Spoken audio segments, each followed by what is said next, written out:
It's hard to follow up a running back class like the one we just had. But while there's a lot of unknown in the 2026 class at this position, Jeremiyah Love stands out above the rest. Today, we give the full treatment to Love while also offering a sneak peek into the top running back class, the group that's entering the 2025 college football season. And by the way, just 302 days from the NFL draft. Muench, you good? I'm good, man. Attaboy. Senor Tucker, play me that summer beat, would you?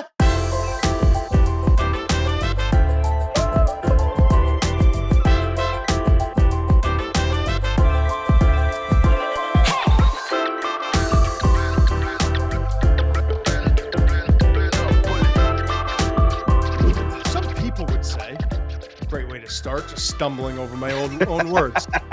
Some people would say we vastly overrated. Some people have said we vastly overrated this running back class in 2025. You guys were dead wrong. You said there was going to be at least 30 running backs taken. Yeah, I thought there might be. There were 26. It was the most since 2017. It was a great group. And we knew it. We warned everyone for a couple months leading up. You know what? This is going to get backloaded just like 2017. There's going to be a ton of backs on day 3, and that's what it was. There were, I want to say six backs taken on the first 2 days of the draft. 26 in total, 5 in the first 2 rounds, though. And we know those names: Ashton Jeanty, obviously, Omari and Hampton. Then in round 2, it was, I think it's in this order, off the top of my head, Quinshon Judkins was a surprise, Travion Henderson, and Caleb Johnson for my. Correct. Is that right? Okay. That's in the right order, too. Yep. Thank you. Good. This year's class is different. And like, how can you, when you have 26 running backs selected and 5 in the first 2 rounds, 2 in the first round, like there's only so many programs in college football. And by the way, they all transfer to the same like 60 programs now, right? So there's going to be turnover. There's going to be a lot of uncertainty and a lot of unknown. But one blue blood program with an absolute hoss as its returning running back is Notre Dame with Jeremiyah Love. Let's get into some quickly. Let's get into some of the other names though, because it is intriguing. And there's been some movement. Jeremiyah Love's the number 1 running back, and we're going to break him down completely here. After that, it's interesting. It's kind of a mixed bag, Muench. CJ Baxter, considered by some scouts, like, look out for this guy. You know? I mean, Jaden Blue can wind up going in, round 4? Somewhere in that range, as a back who barely touched the ball comparatively to some of the other guys who were drafted ahead and behind him. Baxter's he's returned. He redshirt sophomore, missed 2024 with that torn right ACL. Like Texas it was unbelievable that they went as far as they did and had the offensive success that they did and had the success in the running game at times, considering all the injuries and CJ Baxter being the guy. So he comes back. He rushed for 659 yards and 5 touchdowns as a true freshman in a rotation in 2023, okay? And he'll share carries with Wisner, who rushed for over 1,000 yards this past year, and probably 1 or 2 other backs. Beyond Baxter, the 2 Penn State guys. I'll be interested. Which one gets drafted first? We got a whole season this year. But Katron Allen and Nicholas Singleton, right? I love Allen. Singleton gets drafted first. He's more speed. He's more versatile. He's more the NFL game. But Katron Allen's going to be a really good pro too. I think Singleton gets drafted first. I think so too. Mekhi Hughes from Oregon. He transferred from Tulane. Man, he had some numbers. He posted 1,982 rushing yards after contact his first 2 seasons in Tulane. So let me give you a little nugget here. A little nuggie for you, Muench. On a Thursday in the summer. A little nuggie. Ashton Jeanty and Omari and Hampton were the only 2 that recorded more in that 2-year span. Both first round. There you go. His 2,776 rushing yards since 2023 are the most by any returning FBS back by 467 yards. Yeah. So now he transfers to a bigger program in Oregon. They obviously lose James Johnson. They're rolling out in Eugene. It's going to be fascinating to watch what he does there. Give you a few more names. You say whatever you want on them or any other backs you want. Jonah Coleman had a great season, got nicked up towards the end for Washington, right? Damon Claiborne, Wake Forest. He's fascinating. I'm excited to see him this year. And then our good old friend, Jaden Ott. He was like third round coming into last year, day 2. He was at Cal. He had that 2023 season where he had 1,305 rushing yards and 12 touchdowns. But he got that ankle injury. And like, I remember being like, what happened to Ott? What's going on with Ott? Because he's playing, he's starting, he's in games, but he's not the same. And then the season kind of just spun out of control for him. But now he transfers to OU with our boy. Now he's all of our boys. He was Conor Nevins, our boy in the beginning, but now I can't get enough of this guy. And he doesn't tip off at 2 a.m. every Saturday. So we get to watch him in Norman, Oklahoma. So that's going to be a fun backfield with Ott and Mateer.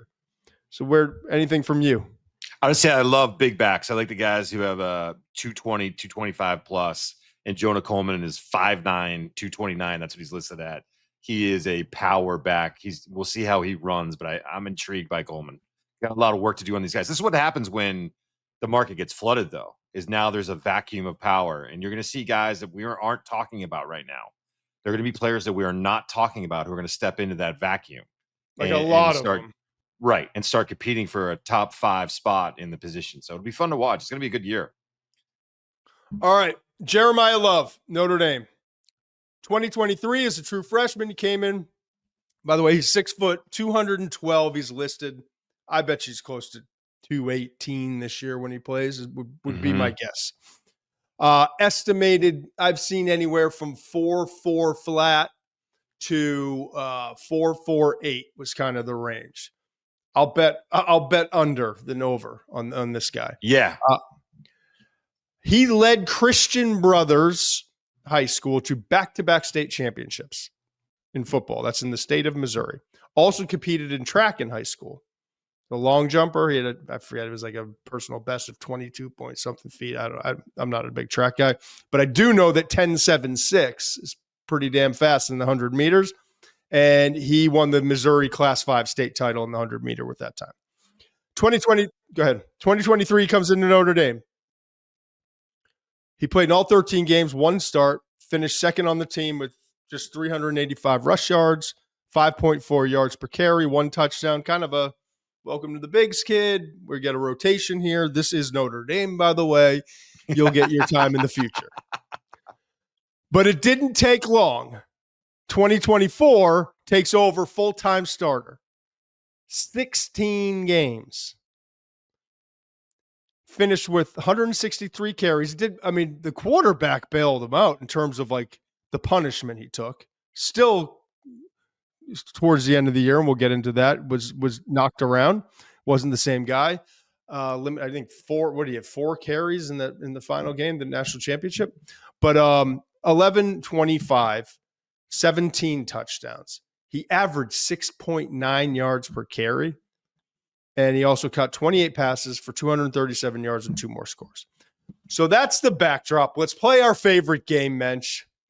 1 is best, 5 is worst. We're playing golf. The lower the score, the better. 1's excellent, 2's good, 3's average, 4's below average, 5's marginal.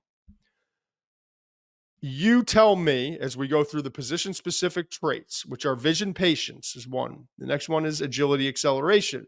The 3rd one is power and balance. The 4th one is pass protection. I break it out myself. It's like a secret society I have mentioned. Oh, so now here we go. I try to sort it out in my own brain. I can adjust. Go for it. Go bleep yourself. Yeah. No, I'm used to playing these passing game is the 5th one. All right, so you go first, and I counter and tell you if you're crazy or if I love it. Vision, patience. What's your grade?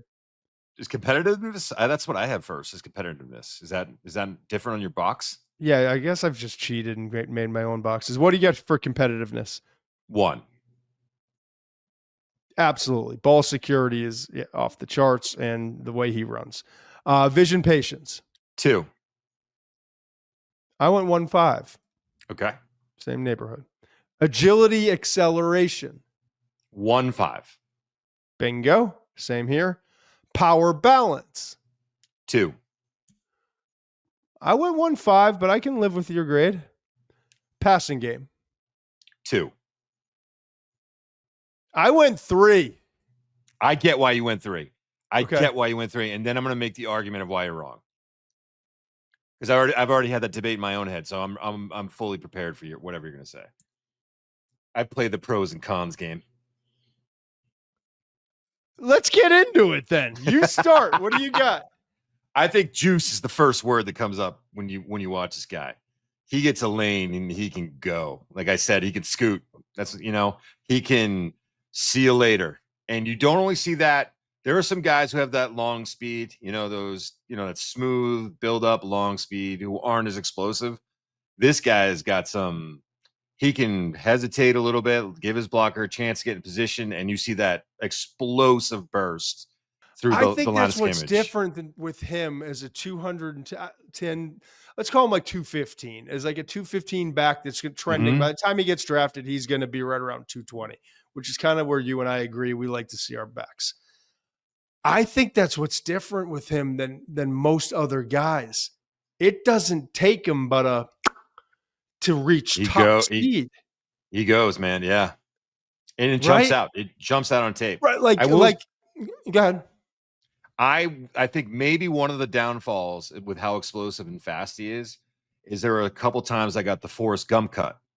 And what I call the Forrest Gump cut is when a back turns his shoulders directly towards the sideline.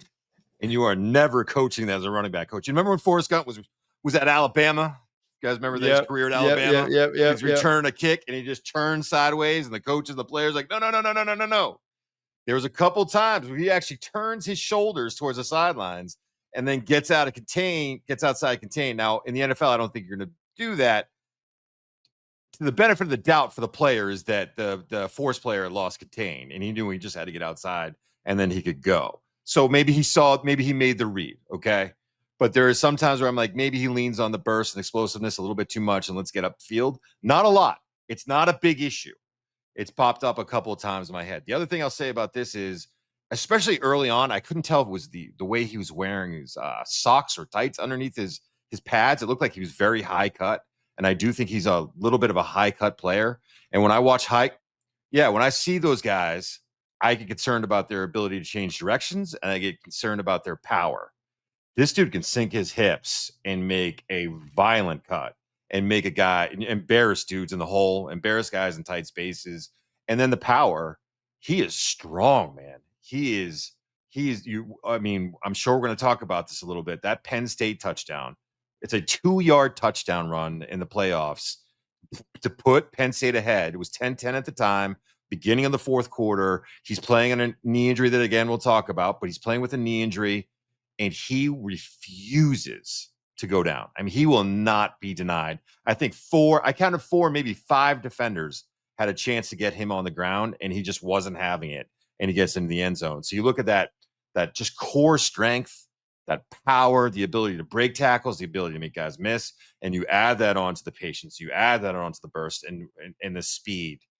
He's an impressive player. He is an impressive player. There are some flaws we'll get into. We'll talk about the passing game a little bit and how I think he can get better in those areas. So 2 things that I really like about him in the passing game.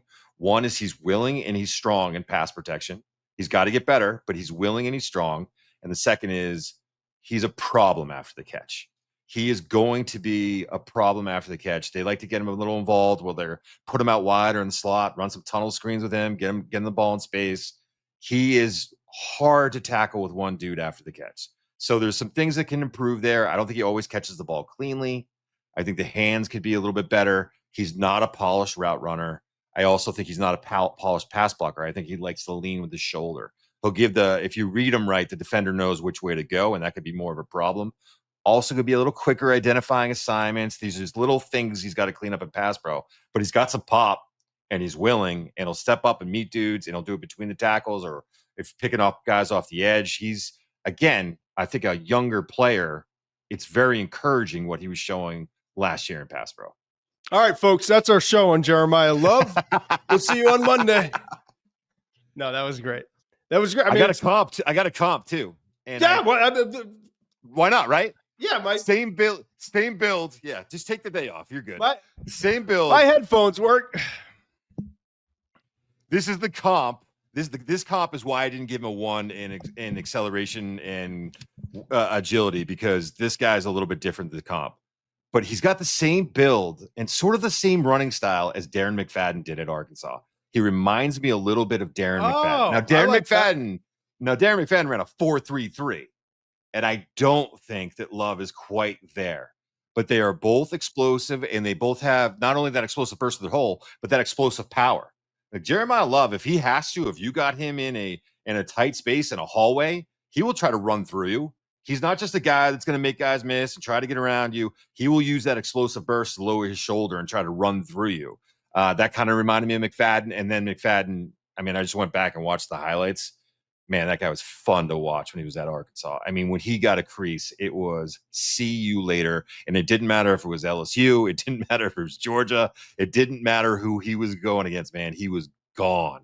And so I don't think he's quite on that level as McFadden, but shades. We talk about comps, shades of McFadden with Love, in my opinion. And when McFadden needed a breather, Felix Jones came in and ripped one off for 75 yards. Both first-round running backs. And Peyton Hillis was in that backfield too, man. Peyton Hillis too. Yeah, there was like McFadden was playing wildcat, throwing passes to Hillis. It was wild, man. It was like the golden era of running backs. Like remember, just a couple years before Cadillac Williams and the SEC Auburn, running backs, right? Couldn't find a quarterback. Couldn't find a lick of quarterback play in that conference for like a decade. But the running backs, defense and backs and offensive linemen, yeah, there you go. Yep. Wow. I obviously like awesome. Him. I obviously like him. You like Love. Yeah, where to go from here? I saw some shades of 3 different backs. I don't want to pin one guy, but just some shades. I actually think there's some similarities with Bijan. Okay. I saw some similarities with Breece Hall. These are all good names to be connected to, man. Oh, hell yeah. And even some Joe Mixon. Wow. A little bit of Joe Mixon. All those guys are a little bit heavier, right? Those are all 220 plus guys. Maybe not Bijan. Bijan might be 215. I think Bijan was like 217, something like that. Okay. Breece was like 220 when he came out, 222, Mixon something was like 220 plus, yeah. I thought Mixon was like 218, but yeah, they were all in that range, and I think he's going to be in that range. The Bijan was kind of like the acceleration in Breece too, that like acceleration, whether it's after the catch or when they, at that size. Yeah. Yes. Breece more polished in the passing game. No question about it.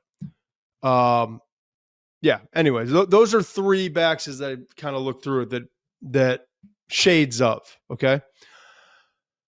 I like his instincts as a runner. There are times when he dances a little bit. There are times like Indiana, they forced him to bounce some stuff outside. They did a good job, but there were some, like even one of his, like, I don't want better run, but it was interesting, like a Virginia touchdown run inside the 5-yard line.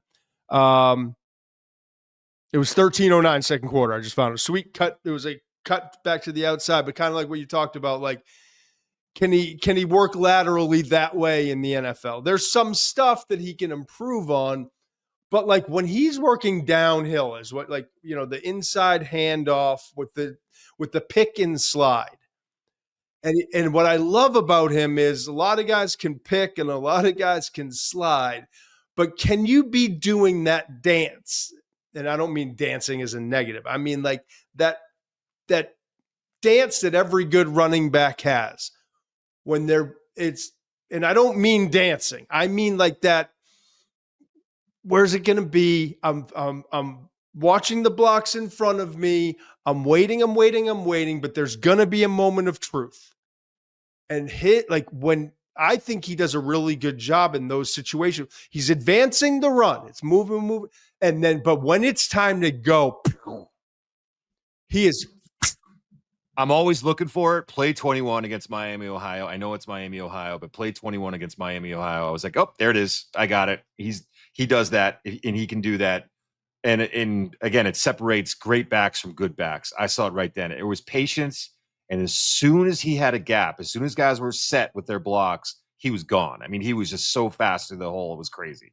Yeah, and I saw it inside and out, like downhill, pick and slide, sharp cut, then grind with balance and power at the end of a run. That's a note I put. 4:05 second quarter of Texas A&M. Okay, inside run, hurdles defenders, then drags tacklers. Impressive contact balance, takes a 3-yard gain, turns it into 10. Started with vision. That's 13-10 second quarter of Georgia Tech. Sweep to the left, fourth quarter Georgia Tech. Follows his block, patience. Then makes a one defender miss, subtle little cutback, and walks in for 6. There were Virginia, second quarter, 14:56.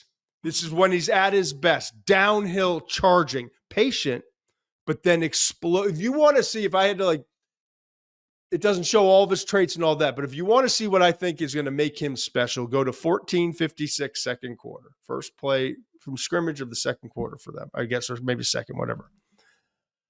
That's like him at his best. Downhill charging, but patient and using that. Like he's kind of light on his feet and maneuvers.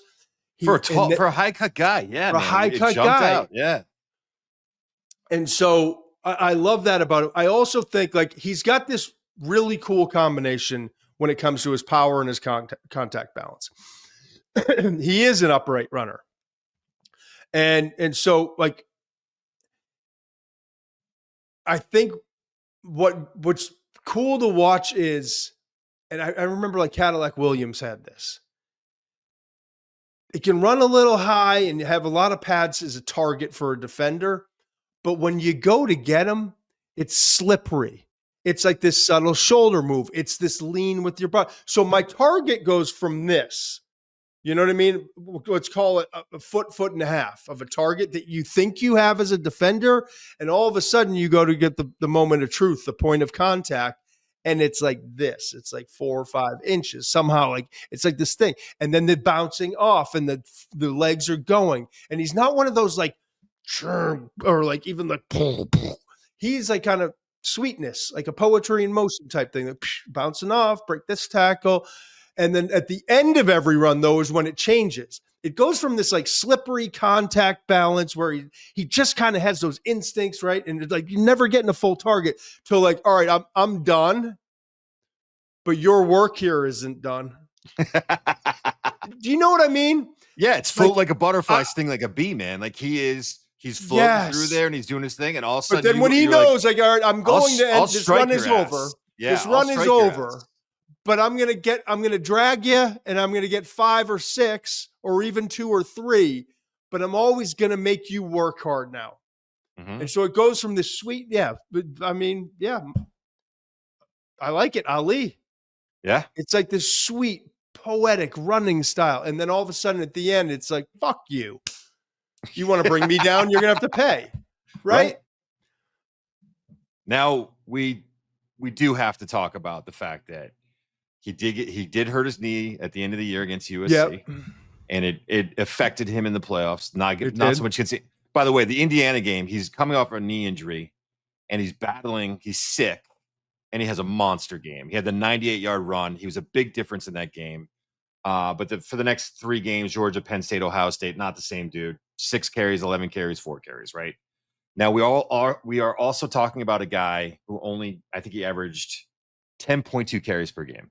And you could say those 3 games had an impact. They did. He only had more than 15 carries in one game, though, Virginia. And that was 16. This is not a heavy workload guy yet. You know, Riley Leonard, you're right. Riley Leonard took a lot of the load off of him. So what does that look like this year? And also you're hearing in spring, and I think you're going to be extra cautious. Let's not read too much into things, but in spring, he's tweaked his hamstring. He had to come out of a practice. We're going to be looking at durability for him like we would be for every other back and keeping an eye on, is this a thing? Now, the knee injury, he never had surgery, is my understanding. I looked it up. I don't think it's anything that required surgery, and he was obviously able to play on it, but he wasn't the same dude after the USC game. again, Indiana was great, but he had the 98-yard run was the bulk of the production and all of that. So that's something we're going to have to keep an eye on again for his durability. Is it going to be CJ Carr at quarterback? Is that who it is? I don't know. I don't know. I mean, I've heard competition. I actually was on the Golics the other day, and I want to say they thought Carr was going to be the guy. I know they got was it Kenny Minchie, and Steve and Angeli or Angeli. Yes, right. Fan favorite. So, but that will be interesting to watch. And ideally he has another 170, 200 carry year and enters the league with under 500 carries. Great. But he's got to stay healthy with that small workload too. Right. Right. But I love the fact that he didn't fumble the ball once. He's in complete control of that football. Go ahead. There was a couple times, the Western Kentucky game he got in, and he was in, but the ball came out at the end, and I think it was a little bit of a coaching moment. Like, we've said before, it was a little bit of a coaching moment when he got the sideline, like, hey, man, let's make sure that thing's tucked away so we're not leaving any doubt. And there's a couple times where he gets away from his frame. But again, he does these things where you're like, oh, that's not great. But he's also, when the ball does drift, he's in no danger of losing it where he is on the field. So you got to kind of give him the benefit of the doubt when he knows where he can get away with certain things. Again, the Forrest Gump cut. It's not something you traditionally coach, but he got outside of contain and he turns the corner and it ends up being a great play. So when you have a guy who has a unique burst, a unique speed, you coach him a little bit differently. And there are different rules for those kinds of guys. Now, if he can do it in the NFL, I don't know. And probably an NFL coach is going to be like, let's cut the shit with that. We're not going to do that here. That's probably not going to work as well. But if you could get away with it at the college level, do it, man. So there's little things he can work on. Pass pro, I think, can get better. I think he can be a little more cleaner catching the football, develop as a route runner. He's got areas to improve on. But, man, for a guy who's got 1 year as the full-time starter, this is exciting. I try not to overthink running backs anymore. I feel like I used to earlier in my scouting career. I spent a lot of time talking to the Broncos guys and their personnel department and like the one cut and go. And that's like their scheme. They're great at identifying those players. That's why they got all like Terrell Davis and all those guys every year, 1,000-yard rusher and drafting him in the fourth, fifth, sixth round, and there's all these different run styles and everything can look different. So the two things there's three things that I generally try to lean on with running backs. And we'll work, I don't want to say reverse order, but the first is, can they in pass pro? Not do they can they? And that's lower on the totem pole, but it's a can they, and are they competitive enough? Do I see it? Like, is it a technique thing? Are they not you? Can they is one of the things. The second part is, does Love pass the test for can they pass? Yes. Okay. Because he's big. I've seen flashes. I think he gets, I don't want to say lazy, but I want to see more attention to detail. I think that's fair. Attention to the craft. I think it's like the easy way out, or just it's not like lazy or easy way out. It's just show me that every play is like your life, your career, your position, your role is on the line. Because I saw that from Judkins and Henderson, So I want to see a little bit more of that because he's big, he's strong, he can do all of it. And I saw flashes even as a run blocker, second level, going. There's a couple times he's popping guys, yeah. So he can, right? Yeah. Can he in the passing game? Absolutely. And can he be a difference maker? Yes, absolutely. Now we're gonna get on the jugs machine and we're gonna work on routes and we're gonna do different things because I think there's more to what he can provide as a receiver. I really do. When you catch a ball, was it Florida State? No, that was the angle route where he caught. That was actually a nice catch where he had to lunge behind the linebacker and make the catch. That was Florida State. 4:42 second quarter, Georgia Tech game. I keep referring to that. It's the first page of my notes here, so whatever. That was an example. He catches the ball on a check down over the middle, breaks it to the outside. Like, he catches, turns, and flies. I'm talking a standstill, looking at the quarterback 5 yards from the line of scrimmage, catches the ball with back turned to the defense, and to get from load to arrival again, right? We talked about that with all the quarterbacks, and we talked about it with Caleb Downs at safety. I'm talking about like the millisecond he catches it with his back turned to the defense, stationary position, to get accelerate, turn the corner, and turn that 5-yard check down into a 25-yard gain. There's a lot of juice there, man. You said it earlier, juice. He's rarely tackled by the first defender after the catch. He's rarely tackled by the first guy that gets there. You better rally to him. Like, he'll make you pay. And that's a huge, like, that is a monster part of the game in the NFL. Let's not overcomplicate this thing. Can he? So now it's my job as an offensive coordinator, as a position coach. Let's improve his hands. Let's work on some routes. Let's advance his game. But we're going to make him a factor in the passing game, because there's not many guys who are going to be pushing 220 pounds when they come in the league that can catch the ball and accelerate the way he does with his back turn to the defense and catch that right edge on the defense and turn that corner, okay? And then the third part, and I'm working in reverse order because this is the most important part. The second most important part is the passing game. The third most important part to me is he's got to be able to protect, or else we got a problem. And it doesn't have to be all the time. It doesn't have to be great, but can he? The first thing is, does he create his own yards? So we talk about vision and patience and speed and agility and acceleration and power and contact balance. All these buzzwords that are important and allow us to communicate. It allows a scout to communicate to other scouts and cross-checks and to college directors and to general managers. They're all important aspects. They're traits that we all analyze. And I've seen some teams that have like 70 traits, it feels like. And some teams it's like 10 or 12 or whatever it is, where you're all kind of talking about the same thing. But I've gotten better at evaluating running backs. Not my opinion, just I track it every year. When I've stopped trying to overcomplicate this shit.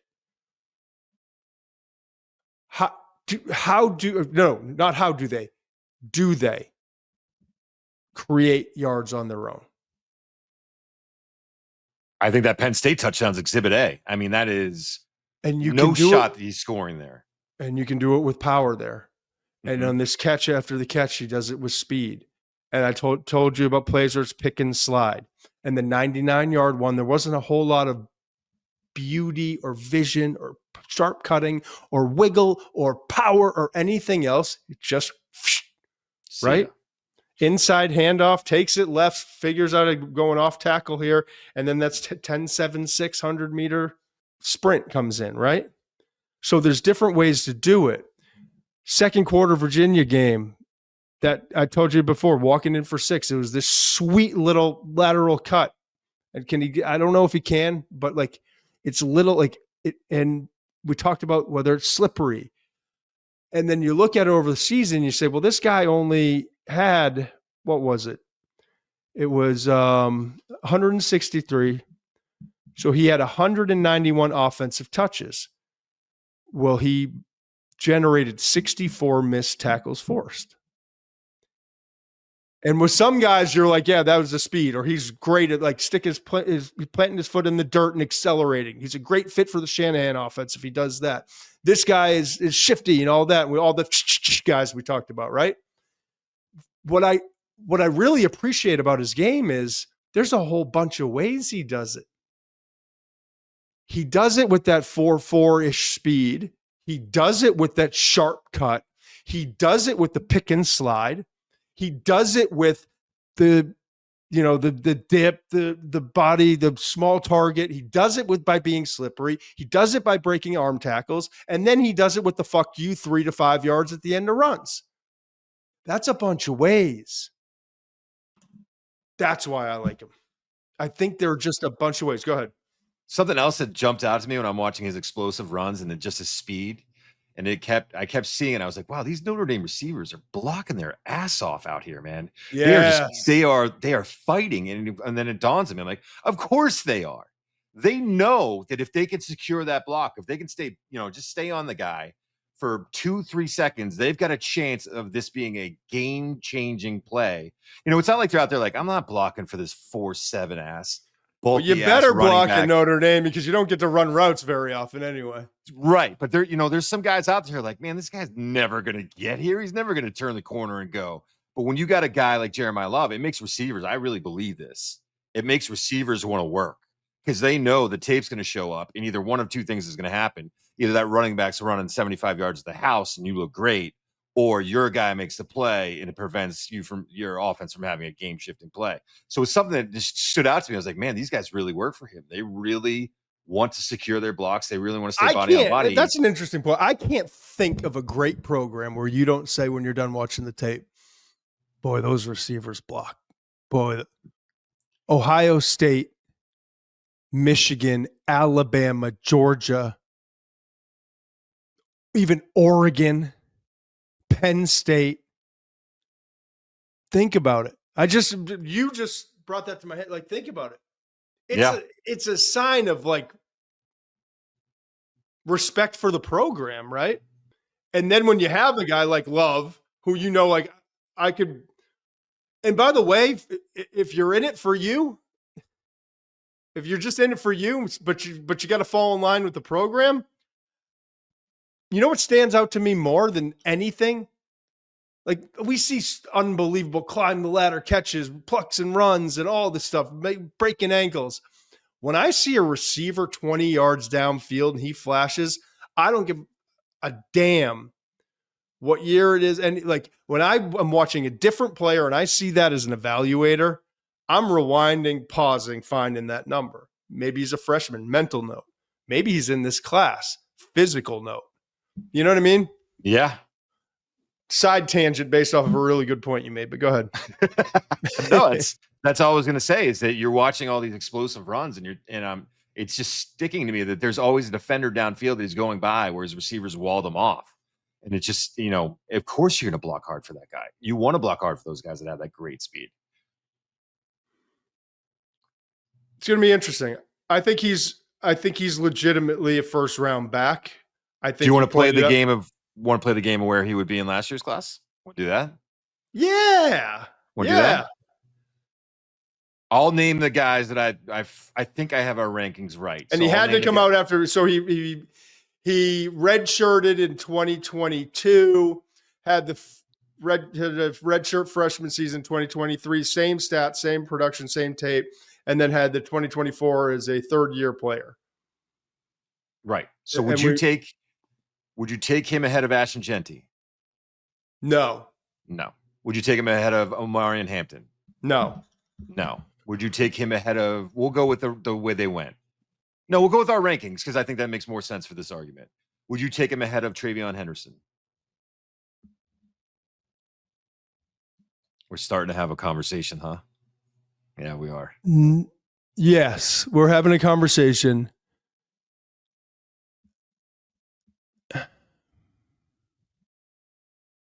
I might. Yeah, I might. I would say. I would say probably no. Lean no. Yeah, I would probably lean no. Judkins. I'm taking Love. Probably would. Yeah, I would over that. And I definitely would over Caleb Johnson. I agree. I'm right with you. And we all like Caleb Johnson. If you had to choose between Henderson or Love, I mean, guess what? You're getting a great back either way, I think. So you're not really in a bad spot. I do think that Henderson's, and we said this all in the draft lead up, his pass protection is different. And I think that's really what sets him apart. He catches the ball better. He's more dynamic in the passing game.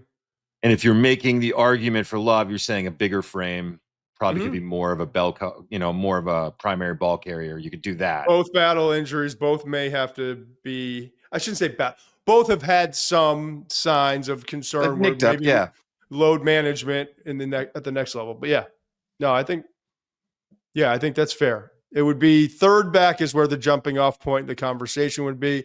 I would probably take him as the fourth back in last year's class. but off of my rankings, not necessarily off the board. So then let's go to this, because Trayvon Henderson obviously was pushed down the board by the two guys that went ahead of him in Hampton and Genty being a generational guy. Do you think that Love would be a first round guy do you think Love has a chance to go in the first round, or do you think he's more of a second round guy? I think he does. I think if he can stay healthy, show a little bit of improvement in the passing game, I think the run skills are absolutely there.